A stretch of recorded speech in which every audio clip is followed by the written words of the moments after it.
We've always had a fascination with hot rods. Building them cooler has become a part of American pop culture. They're sexy, they're colorful, they're low. They're nothing less than works of rolling art. They're rides, and it's all starting right now.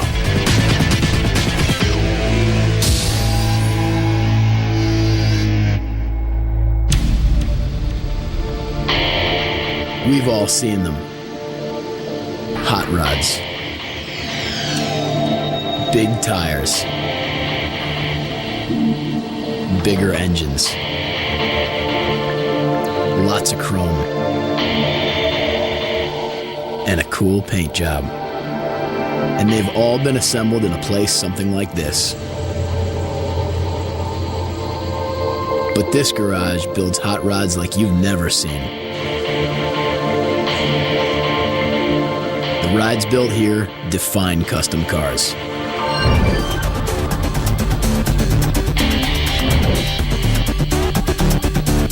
You know, in the old days, automakers didn't make cars. They just made chassis. And then you sent them to a coach builder, and they hand-built the body. And only rich people could really afford them until Henry Ford did it in Model T, then everybody had a car.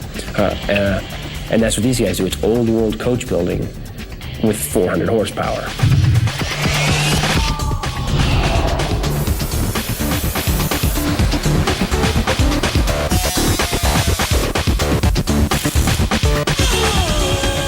These men are no ordinary builders. They're master craftsmen who take months or sometimes years to complete the one-of-a-kind hot rods created here. This is a team, and every car here began with work from a team member who starts with a simple pen or pencil. Tools in the hand of designer, builder, and fabricator Chip Foose. Foose creates the cars that zoom through our dreams. From the day he started designing these cars, the process always began with that first step, drawing. As long as I can remember, I've been drawing. It's just something I'm passionate about. But as much the drawing, I like to be out in the shop building stuff. He's the youngest man ever inducted into the Hot Rod Hall of Fame. His influence in the car industry is there, whether you know it or not. I also do work with the manufacturers, some of the bigger car companies, but that's confidential. Chip's incredible. He could hit everything. He can weld, he could cut, he could do everything on the cars. He's not just a designer. He's 100% on a car. He can build one by himself. He doesn't need any help. You know, he's just got so many projects he has to bring us in, or else he'd probably do them by himself. Some of those projects currently being built.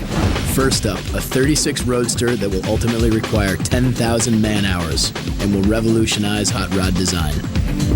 A 3-window coupe with a hand-fabricated suspension and a wedge-channeled body, a classic hot rod that's anything but ordinary. A wedge-section subcowl chop top. It's getting an LT4 Grand Sport motor under its hood. You'll see this engine, but you still won't believe it. A Roadster that's in the early stages. This metal buck shows us just how one-off hot rods are really made. One handcrafted piece after the other. And a nearly completed 56 Chevy for television star Christopher Titus, a car that's presently getting a lot of attention. Titus is going to finally see the car today, and the finished vehicle needs to be perfect in less than 6 weeks. That's when it's leaving the shop. The project started with a sketch.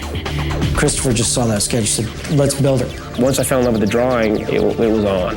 I mean, we ditched the frame, one-off tube frame. Okay, great, let's do that. All Corvette suspension. Okay, fine, let's do that too. We gotta switch the motor. Okay, let's use a 350 Ramjet motor. Okay, now we use the Viper transmission. Okay, it just kept building.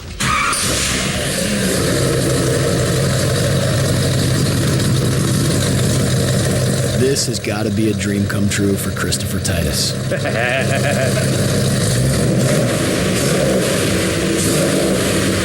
Wow, it sounds nice. Not only is he sitting in his redesigned, rebuilt custom hot rod, but this is the car he bought when he was 16 for $1,000 bucks. The finished car embodies what Titus first wanted from the project. I wanted to do a 56 Chevy convertible that had kind of a European racing vibe to it. Some of the great stuff on this car, a Chevy small block 350 Ramjet engine, along with a T56 6-speed Viper transmission. The interior was completely redesigned. The entire dashboard has been reworked and extended by 4 inches, and the front bench has been replaced with racing-style Cobra seats, alongside a custom center console. Though this is a team effort between the designer, the builders, and the owner, Titus learned that even though it is his car, there are some battles you just can't win against Chip Foose. I wanted to go real racing style, like a NASCAR flip-up gas can. And then Chip, I bought one. I actually spent like $300 on one, and Chip put it on there and just basically said no. As if I was a small child. No, you can't put it on there. It's big and ugly, and it's not going on the car. Other new touches: a new handmade tilt steering wheel, power steering, and removable tonneau cover. Not only was this convertible originally a hardtop, but this 2-seater also has a little surprise in the back: 2 more seats. By the way, that car started as upholstery. I was just going to get it upholstered. That's cool. A car this cool doesn't just hit the streets unannounced.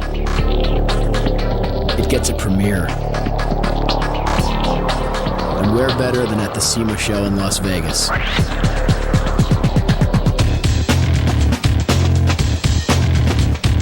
That's the Specialty Equipment Market Association, the Super Bowl of hot rod parts and accessories. Titus's car will be a show car at the convention, a vehicle that will entice buyers to products and draw attention from the thousands at the show. Chip's team has only 6 weeks to finish the wiring, the interior, and many other details so that the car is ready for the show. As if that's not enough, they will soon begin a complete renovation on an American classic and have that car ready for SEMA as well. The car is just being delivered today, and Chip and his team are working non-stop on Titus's ride when their new project shows up.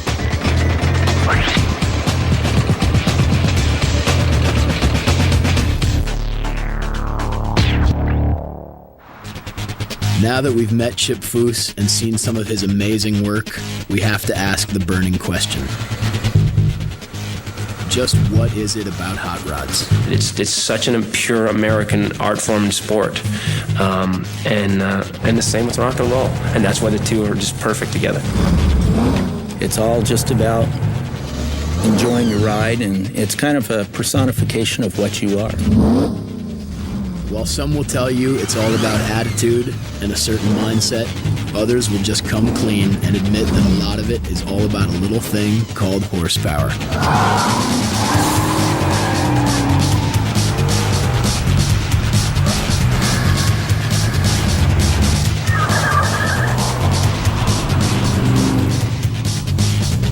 Imports come and go, mini trucks come and go, hot rods are forever. It all comes down to one thing: cool. Returning to the activities at Foose Design, we discover what factory vehicle Chip will rework for the SEMA show in Las Vegas.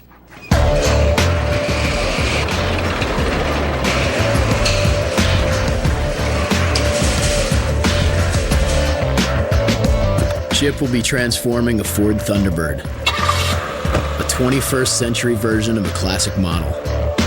For many, a T-Bird isn't just a car, it's a friend from the past. This transformation will be difficult for 2 reasons. First, Chip will be treading on very thin ice when it comes to changing a hot rod icon. This car is based on a model that T-Bird fans love as is. And second, he only has 6 weeks. Step 1, Chip checks out the car. I'll look at a car in a different manner than, say, somebody that's looking to buy a car. They're looking at how clean is it, how nice is it. I'm looking at the bones and the lines of the car. Chip has been given free rein from Ford. This project could be as simple as the addition of a ground effects kit or the creation of a completely new car. The first one would be easy. The second would be more fun. My idea is to take a little bit of the femininity of this car and just make it more of a masculine car. To do this, Chip starts with the stance of the car. We may lower the car. I'm going to go to bigger wheels and tires and try and get all the proportions two-dimensionally here. That, same stuff that we look at in a hot rod. Lowering a car not only changes the look of a hot rod, it improves the handling and performance. In other words, it makes it more like a race car. Chip will also create a new grille set for the T-Bird. He'll redesign the rear of the car. The hood, the fenders, the interior. Of course, it'll get a one-of-a-kind paint job. And just for fun, he's gonna cut off the whole top. I'll probably get rid of the door handles because now there's no top. You'll be able to reach right over and grab the door handle inside, get into the car that way. And that's just the start. In short, Chip Foose will be designing and building a whole new car. I see it as being kind of a four-wheel motorcycle. To go with a new look, he'll be changing the name from T-Bird to Speedbird. This is approximately about the height I'd like to try and save. Here at the clay modeling studio of Tim Fitzpatrick, Chip and Tim immediately begin inventory on all of the parts that need to be fabricated for this project. Even though many of the key ideas are figured out, Chip knows that things will change. He builds the car, not the drawing. One of these areas that is still under consideration is what to do with the back end. And we'll brainstorm on where we're going to go with this. Ford sent a full-size schematic of the Thunderbird. Listing the measurements on the existing model, the schematic gives Foose a chance to tape out the major changes in red.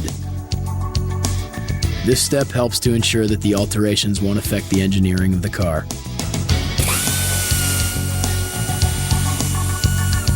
The T-Bird is now disassembled. Some parts will find their way back on the car as a base for clay mold making. Some parts will find their way to the trash. Throughout the process, the car will be disassembled and reassembled many times. A natural cycle in the search for perfection. Tim Fitzpatrick helps Chip begin that journey from one dimension to another. My job is to take what the designers do in 2D, transform it into 3D, meeting the requirements of the design department and the engineering department. Solid urethane foam blocks are shaped and applied to the T-Bird.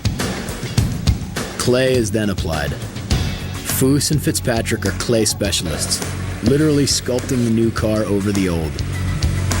Once they're satisfied with the foam and clay pieces, a plaster mold is pulled from the clay. Epoxy parts will be hand laminated from these molds. Now, the pressure to get this car done, that's a whole nother story.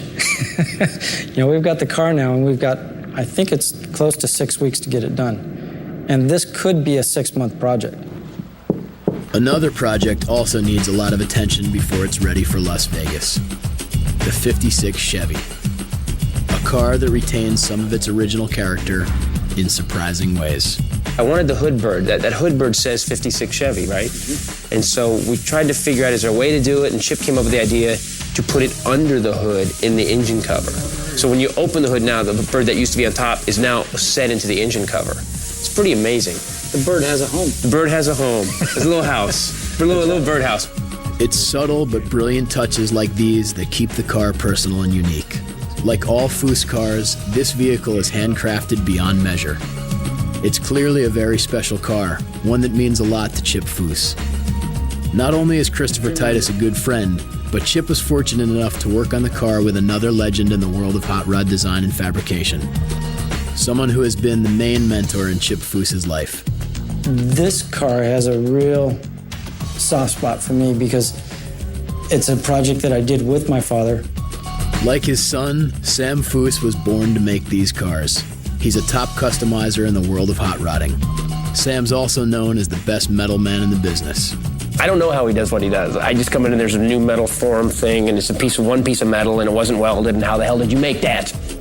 Of all the people I know, the most talented fabricator, designer, / everything rolled into one package, it's my dad. I learned from him. And we could have just taken any windshield, and just laid it back. But Chip's dad he specifically said, no, I want to use an actual convertible. This is actually the windshield frame out of an actual convertible. So the top goes on, we have the stock latches. So instead of having to bolt it with wing nuts or whatever, you set the top in and go click, and it's on. They borrowed a windshield from a Ford Fairlane, but the doors, the rear fenders, and most of the back end were all built from scratch. See all these pieces right here? These weren't made off of anything. Chip's dad hand-made these. These are all made out of a piece of flat metal. Though only 1/3 of this car is original, that barely begins to tell the story of how a car gets built by hand. This metal buck represents what will be a one-of-a-kind roadster for East Coast hot rodder Bob Smith. I came down one day and knocked on the door and introduced myself, and he was inside welding on a Toyota pickup truck, I think. And I said, oh, great, here's this guy that's going to build my car that's welding away on a Toyota pickup truck. Miles of masking tape will help Chip reveal the shape of the body panels before the sheet metal is formed.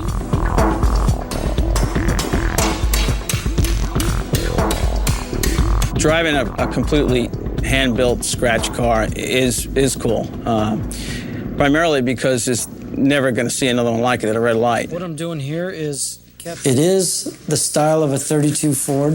It is a roadster, but it's a body style that never existed. What we're doing is in the back, we're kind of making a little turtle deck with a little short trunk, where Ford never had this little trunk and little top.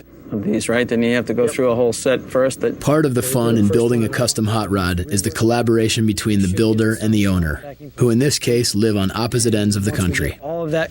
But what I would like to do is then drop in here where we see the occupant's going to be.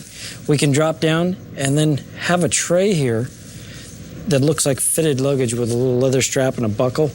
So it has that 1930s European car flavor to it. Yeah, some chrome details. That'd be nice. It's going to be really wild. Returning to the T-Bird, it's time to bring on some of the more drastic moves.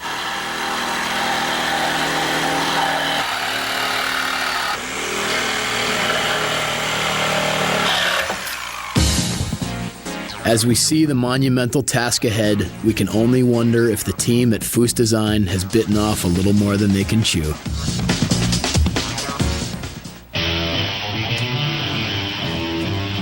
Chip Foose and his team will now put it into overdrive as they work to convert a factory T-Bird into a Las Vegas convention show car. Once he's at that convention, there's no doubt that Chip will be asked a question that he's been asked for years. Where's your hot rod? He's got this car, the Hemisphere, which is a legendary car. I mean, the Hemisphere was a design project he did at Art Center, sponsored by Chrysler. Well, I created a car which I've got sitting here behind me. The original theme was, I had done it several ways, but the model that I chose was a mid-engine car with a 426 Hemi in it. So he's got a frame, he's got the motor, he's got the tranny in it, he's got 2 seats sitting on it, but I've been hanging around it for 5 years and he hasn't spent any time on that at all. The Hemisphere model was so influential, it inspired Chrysler to design and build one of the most revolutionary production hot rods to date, the Prowler.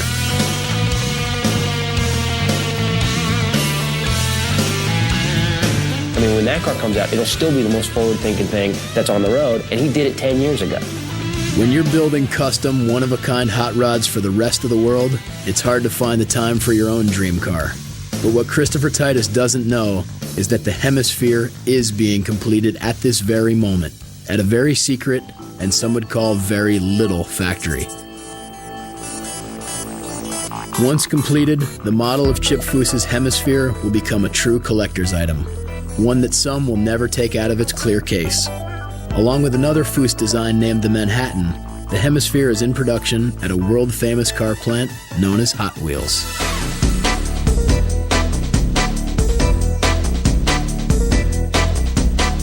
Like millions of others, men like Chip grew up all their lives with these toys, or as many would say, collectibles.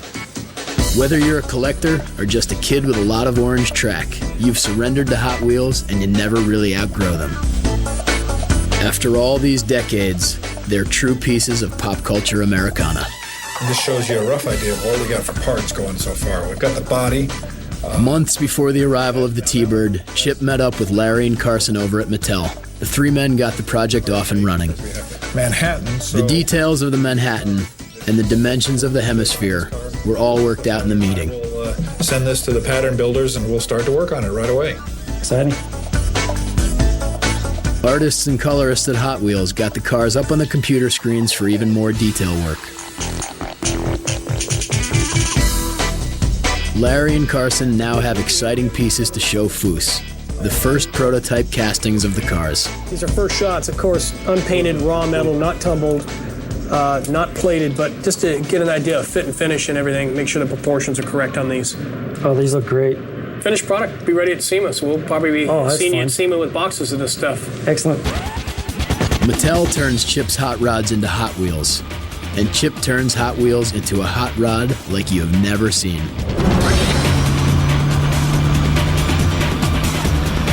The Twin Mill was a toy that Foose helped supersize for the company. It's the first and only Hot Wheels car brought to life. With its twin supercharged 505 big blocks, producing an amazing 1,800 horsepower, the Twin Mill is a car that leaves you staring. For most people, to see it is to not believe it. Hot Wheels, the custom cars, the T-Bird that's being transformed in record time for Vegas. It's not like Chip Foose needs yet another set of projects on his drawing board. But Foose Wheels is hardly a sideline for Chip. Wheels are his passion. Presently, Chip's creating new rims for the T-Bird. He stops in at MHT to see Art Hale, who manufactures all of Chip's wheels. There's several elements that I look at when I'm designing a wheel. It's the depth of the wheel, and how can you perceive to get more of a depth when you're doing a face mount wheel that you don't have that depth. You can bring a lip in, you can roll the spokes back, get that polished area or chromed area in there. When you're spinning a wheel, you don't see the spokes. You're just seeing this polished edge. So it looks like you got a deep dish wheel in there when actually you don't. If imitation is the sincerest form of flattery, Chip Foose should be truly flattered. The copying of his wheel work is legend. When Chip shows Art the new design he's creating for the T-Bird, Art has a bit of friendly advice. If we're going to make a prototype, you won't want to make the mold right away or somebody's going to try to knock that off. Yeah, so show up at SEMA with it. Jay Leno said to me once, he said, you got to keep writing comedy. If people steal your jokes, you just got to write faster than they can steal. And that's what Chip does. He designs faster than they can steal it. And then they come out with a new thing and Chip's 2 years ahead of them again. With radical lines and a great design, Chip is eager to see his new T-Bird wheels spun into reality. So we'll cut it out. Chip Foose doesn't design with computers, but computer programmer Aaron Youngerman will spend countless hours calculating Chip's designs. Before long, automated machines work the dimensions of the wheel. Each rim starts as an aircraft aluminum billet block that undergoes a long series of machine steps.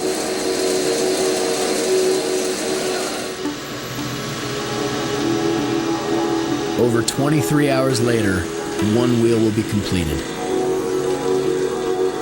3 days later, there will be a one-off set of prototype wheels. 4 wheels valued at $5,000 apiece. The single most desirable product that you can change on a car aftermarket-wise is your wheels. You know, you buy a car, you drive it home, you look at it, it's an exciting car, it's your new car, you drive it for a few months, you save up a little money, you go to the wheel store and you buy a new set of wheels and tires. You're either going up diameter-wise or doing something, you're getting the chrome wheel or you're getting something that's exciting. And the next thing, lower your car. Get the stance right. Back at the shop, the T-Bird enters the stages of fabrication and pre-assembly. Each detail has its own solution, such as Foose's new headlights, fixtures that will employ Volkswagen lenses. Presently, the forthcoming windscreen has fiberglass pieces to show the new dimensions. No detail is too small to be ignored. A new brass molding for the hood will be measured and shaped before it's sent out for chrome. Chip meets with many experts, such as Leonard McLaughlin, who will do the engraving on the new fender inserts. An extended member of the family stops by to see what he'll need to bring to the party. That's a decision we can make once. Dan Fink builds custom grills. And this is going to be a brush finish, right? Like a satin finish? No polish, okay. Other than the front ring. Meanwhile, drilling begins on the hood. These guys are working at such a high level, they don't just make their own cars, they make their own tools. Nothing more elaborate than cardboard and masking tape helps Foose do some sketch modeling in this stage. He's able to use these simple tools to create patterns for what's ahead. The most time-consuming and crucial step in the building of a hot rod masterpiece, the prep phase. And speaking of prep,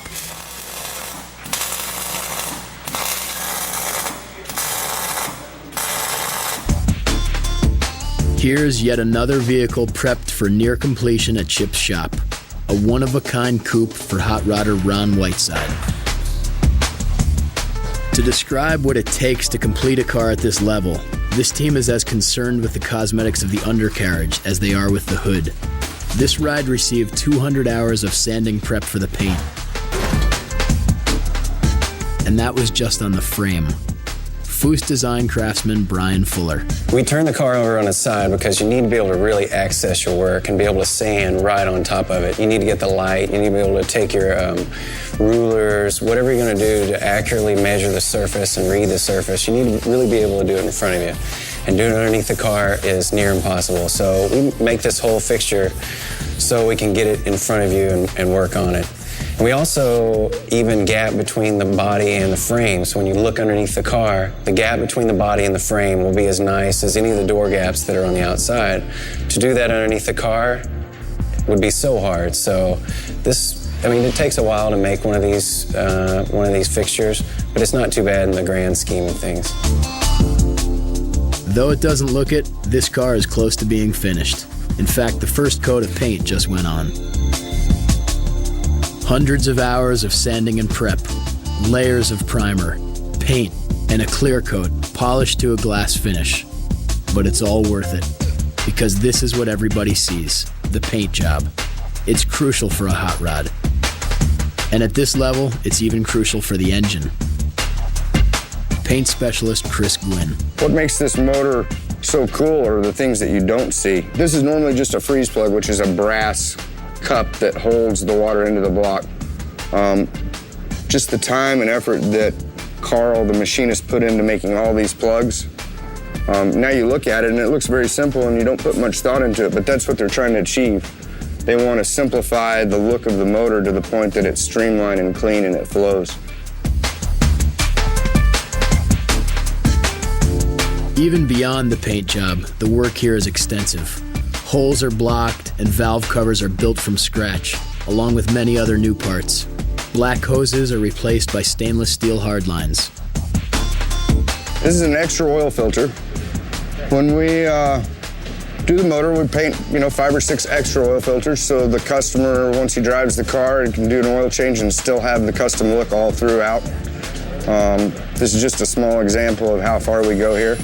Everything gets hand rubbed and buffed. Even the top of the transmission, can't even see it when it's put in the car. It's just as glassy as the rest of the car. It's a sickness, of course. We're definitely off the hook.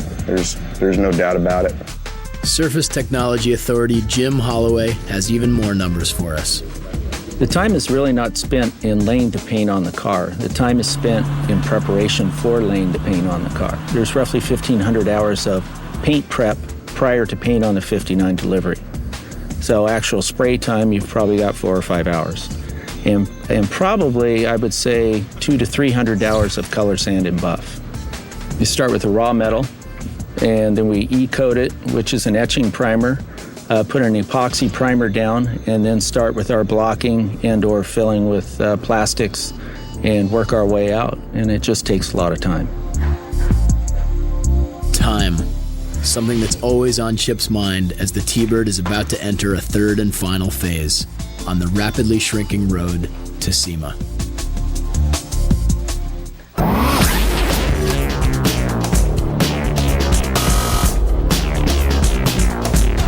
It's a sport, it's a hobby, and let's face it, it's been going on way too long to be any kind of fad. It's hot rods and the search for the perfect custom car. Billions of dollars each year go into the parts, the paint, and the millions of ways in which the new cars borrow from the past and the old cars are made new again. Some trace it all back to the American boys coming home from World War II. Many had newfound mechanical skills and had only one place to apply them, by restoring and souping up old cars. The rest, as they say, is history. Each year, the world of hot rods and custom cars grows larger, and so do the stakes in the official competitions. The cars of Chip Foose have won many awards. Those who know his cars know it's about time and details. Being recognized by your peers is a great thing, but designers and builders like Foose are driven by something bigger than the nod of a judge. Chip Foose works at the level where you find true art in the results. We're not finishing these cars just for the judge's sake.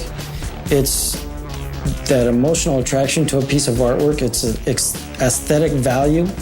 You know, when you finish it, like the motor, when it's sitting on the stand, and anybody that walks up to it and looks at it, they're going to have an appreciation for the effort that was put into that motor.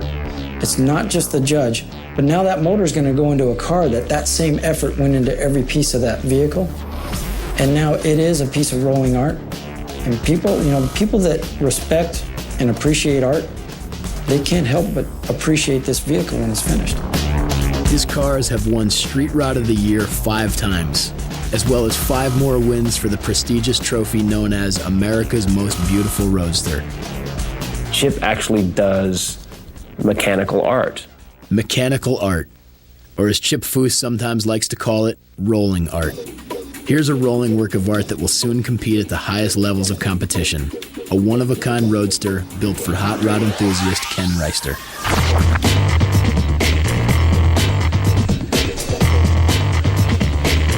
The finished vehicle will sport a 340 horsepower LS1 small block that will be reconfigured to look like a modernized Ford flathead. The body is hand-shaped out of 16-gauge steel on a 118-inch wheelbase, which is long for a hot rod.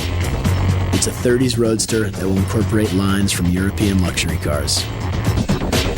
It's exciting for me to get these forms into a hot rod where they've always been kind of these shorts, just kind of almost clumsy looking forms before.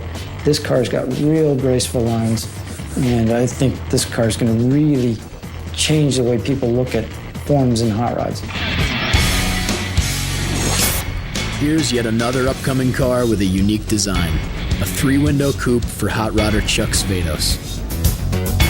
When you look at Chuck's car, it looks like a basic 32 3-window coupe if you don't know the car. But when you start to dissect it, it's sectioned down over the frame a little bit. The fenders have been all reworked. It's got a really pretty little Nerf bar coming around the rear with 37 Ford taillights that stick out the back and then the matching exhaust down below. Many will tell you that part of Chip's success is in the subtle grace of his work. It has a grab without even laying a glove on you. I don't try to be trendy with the design. I try to just make it real good, clean design. I don't want a car to slap somebody in the face and be so unique that you're grabbing attention because it's different. That's easy. If you're grabbing attention because it's good, you're going to grab attention for many, many years. So I try to make the lines of the car so that they've got a rhythm to it, they've got a flow, and my goal is 10, 20 years from now, I want the car just to be as fresh and clean and exciting as it is today. A Foose design has found its way to the shop for some very special touches. Hot rodder Bob Smith is putting together yet another roadster based on a 32 Ford. The finished car will have a supercharged V8 motor under its hood. While much of the car is being put together elsewhere, Smith has brought the vehicle here, just so the headlights can have the subtle touches that Foose design is known for.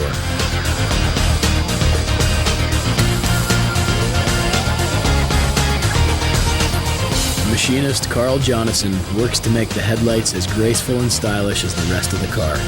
Chip Foose's design sense is both innate and inspired. While one can't learn the skills that Foose was born with, even Chip surprises himself when ideas come from unexpected places. Such as a shape that went on to inspire the look of the hemisphere, a car design with a bit more to it than meets the eye. I based it basically on a horse's head.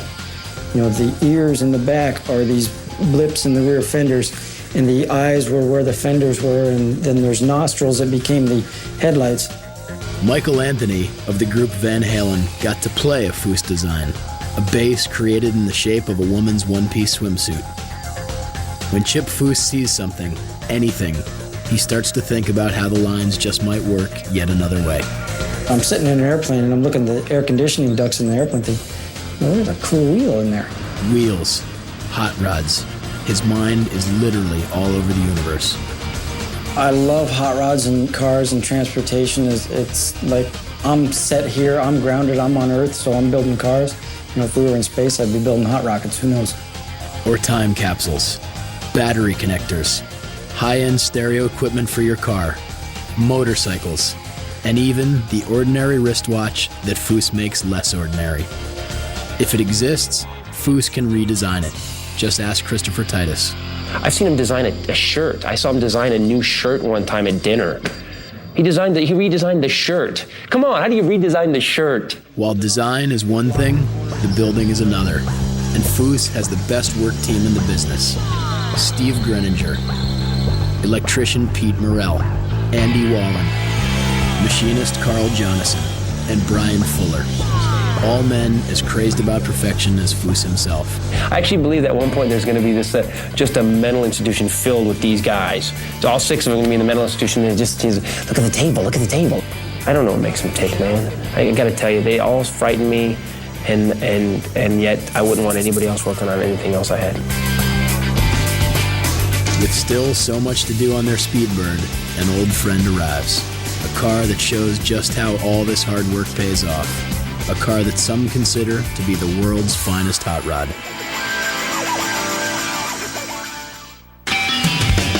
When you're an award-winning hot rod designer like Chip Foose, you make it look easy, even with a grueling deadline looming on the horizon. As Chip and his team work to beat the clock, Chip remembers that there are some steps that are pretty much par for the course. There's the getting started part of the project that's fun, and getting it all done two-dimensionally so that we can go to three-dimension.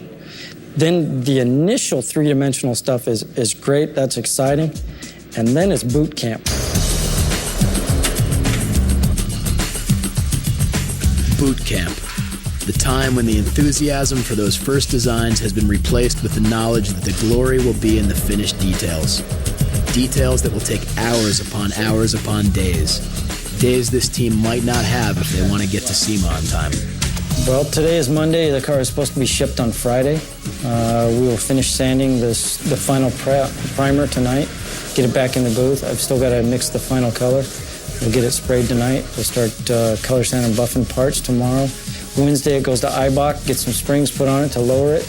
The wheels and tires should be here tomorrow, so I can get those on it before it goes to IBOC, so they're fitting it to the final wheel and tire. And then it's just all assembly.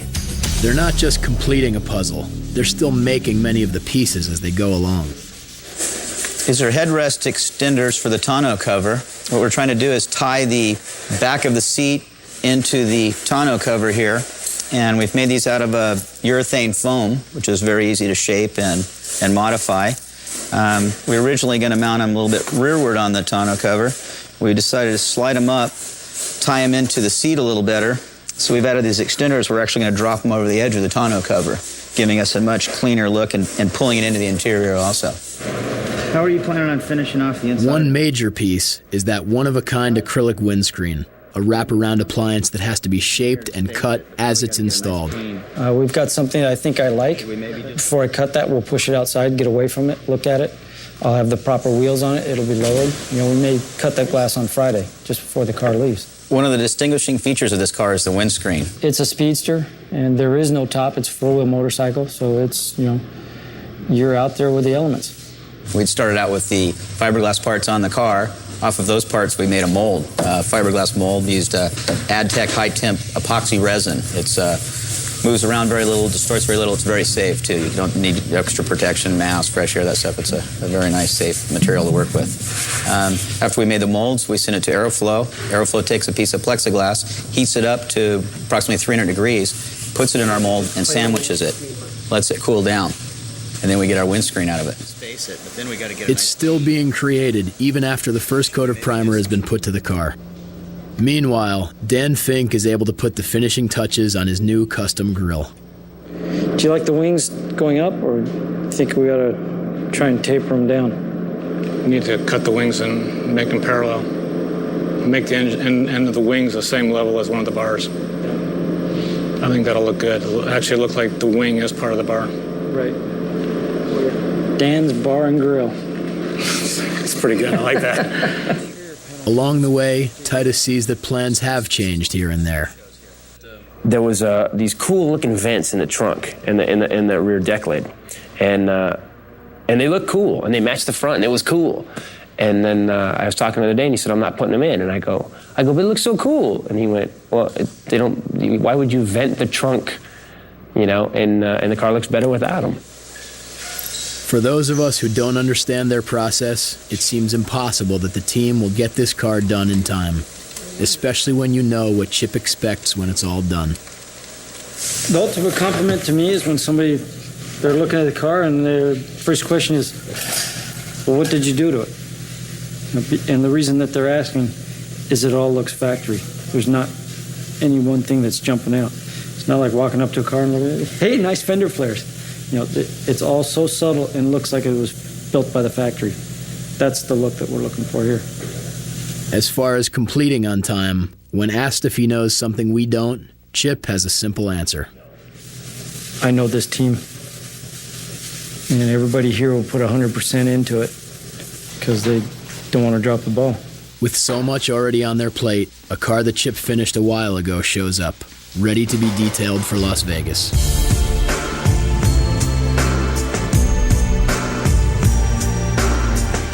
In his brief career, Chip Foose has had many successes. But his crowning achievement to date has to be this car, the Grand Master. Many consider it to be the world's finest hot rod. It's flat out won every show it's entered. Some will say it was no contest. It's a 1935 Chevrolet Master. It's got a Corvette Grand Sport motor in it, and they both live in Grand Forks, North Dakota, so, it was a natural to call it the Grand Master. It was built for Wes and Bob Rydell. Wes never tires of showing this gem to others. And I just quickly laid out a real loose ideation sketch of what I was seeing that car could possibly be. And Wes says, "We're not going to build that." But as Christopher Titus discovered, there's something seductive about a Chip Foose sketch. A couple weeks later, Wes calls me up and says, "We're going to build the wild one." And build it they did. The finished car had an elegance like no hot rod before it. Christopher Titus remembers the Grandmaster's debut into show car competition. I think everybody saw this car at the Riddler, and they were just like, that's it. They were counting threads on bolts to make sure the bolts were sticking out exactly the right amount. And I think there comes a point when this car is pretty much the peak. There are those who would say that if any car deserves to be in a trailer, it's this one. But that's not the way that the Rydells and Chip Foose see custom cars. Every time he sees it, Titus marvels over the work put into the Grandmaster. This fender started as a flat piece of metal. That running board started as a flat piece of metal. There wasn't a machine that stamped it. They hand formed it. And it matches side to side, which is amazing. There's actually two of them. They had to make two of them that were exactly the same. Steve Greninger worked on the car with metal shaper Doug Peterson. A fun item on the car is the gas cap. It's remote control. As you walk around the back, you hit the button, it'll open up the gas door for you, and you're done. You hit the thing, it goes back down. And it's a combination of electric and vacuum systems, and it's a fun piece. In preparation for the SEMA show, car specialist Jeff Jefferson and his team have just spent an astonishing 72 hours detailing the Master. I can't put a name on what you would call it. It would be a hot rod. It is a hot rod, but it is the most elegant and finely tuned piece of machinery that I've seen, and I've worked on race cars and all kinds of cars throughout the whole gamut.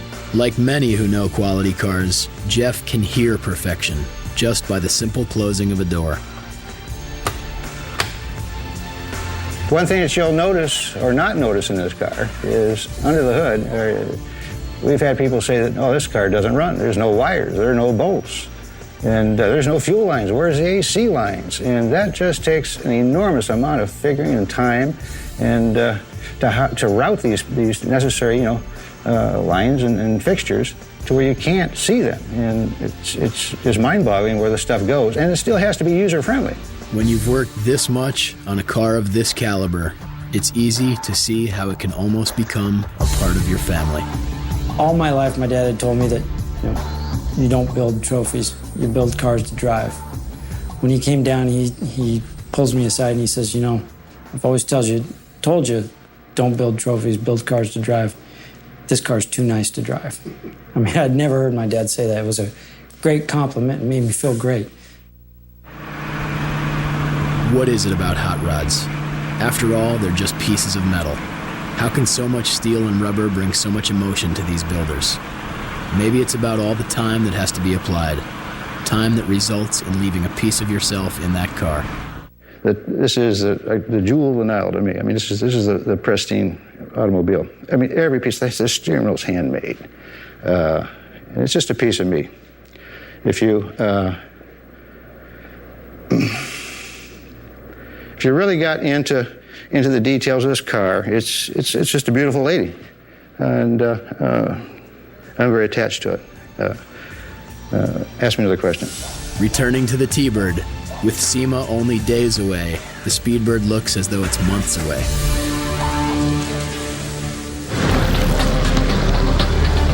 On their way to the convention, a bunch of hot rodders take a little detour to the world-famous Las Vegas Motor Speedway. Guys like this will always take an opportunity to get together. It's a chance to show off their toys.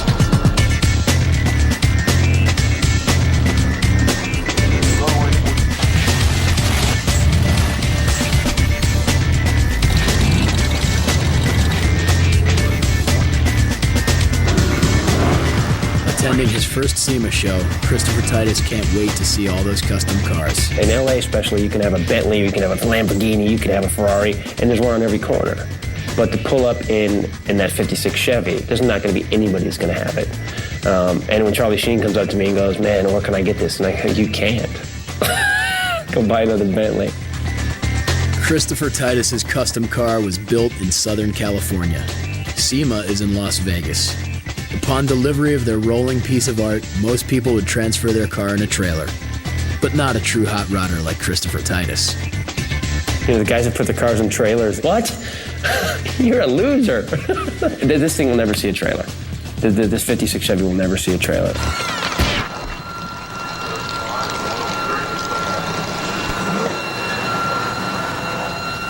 Once he is actually the proud father of his new ride, Titus discovers that there's a difference between talking about the arriving child and actually being the pampering parent. Still, with his car now safely in Vegas, Christopher Titus is determined to stick to the heart of his philosophy. If they're driven, they're hot rods. If they're not driven, they're not hot rods.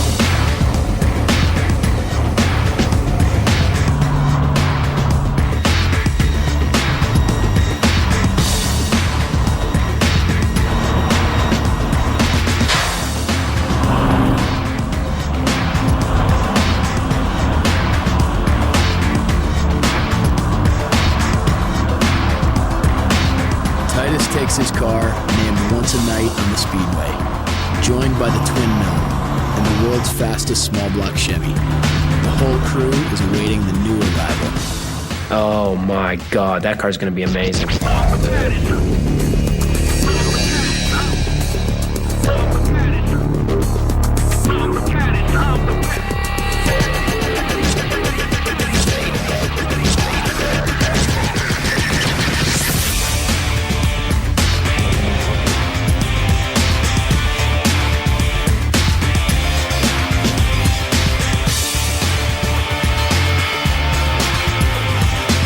After 150 drawings, 300 pounds of clay, 4 coats of primer, and man-hours into the deep thousands, the Speedbird has flown from the nest. Hey! What's going on here? If it goes on a car truck, it's here. It's SEMA, and it's been here since 1967, back when it was first called the Speed Equipment Show. It was then, and still is now, all about one thing: what it is that we do to our cars. All the stuff, the gear, the gloss, everything that makes them faster, more colorful, and of course, more cool. It's host to more than 85,000 auto industry people from around the world. One of the stars this year is Chip Foose's Speedbird. Within hours of its arrival, the car receives the Best of Show award. Well, when I saw the T-Bird, it was a complete 2002 model. And then when I saw it here, when I got to the show, I was just kind of overwhelmed. I thought, wow, what a great design, what a great execution of it. I think that it still embodies the essence of Thunderbird. It looks like it's in motion, just sitting there. And Chip is a very influential individual. Has got great ideas, has won many of the awards. With another award under his belt and a convention center filled with car fans, Chip grabs a few handshakes from friends and then goes off to see the show. Before that, he signs posters for fans who are eager for some Chip Foose wisdom. Do you have any advice for me? Just draw. It's all mileage. Just the more you draw, the more comfortable you're going to get with doing it. And once you know how to get your ideas down on paper, then you get to concentrate on design. He's inspired me to be a car designer and get into that whole field, and that's my life. A bit later, at a nearby booth, Chip finally gets to see how his Hot Wheels turned out. Okay, I know you've been waiting a while. We finally got it. Yes, you do.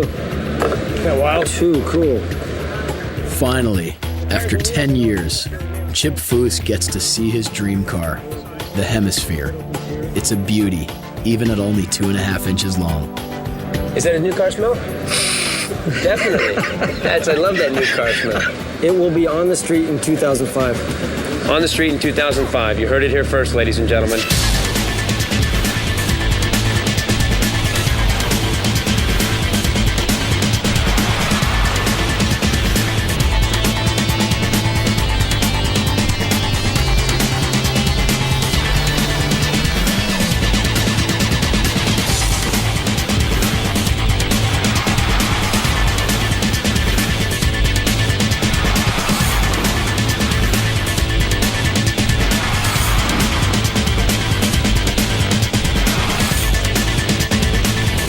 Whatever's next for Chip Foose, there's no doubt he'll go on to build cars that are undeniably cool, constantly stared at, and forever in motion, in the wild, amazing world of rides.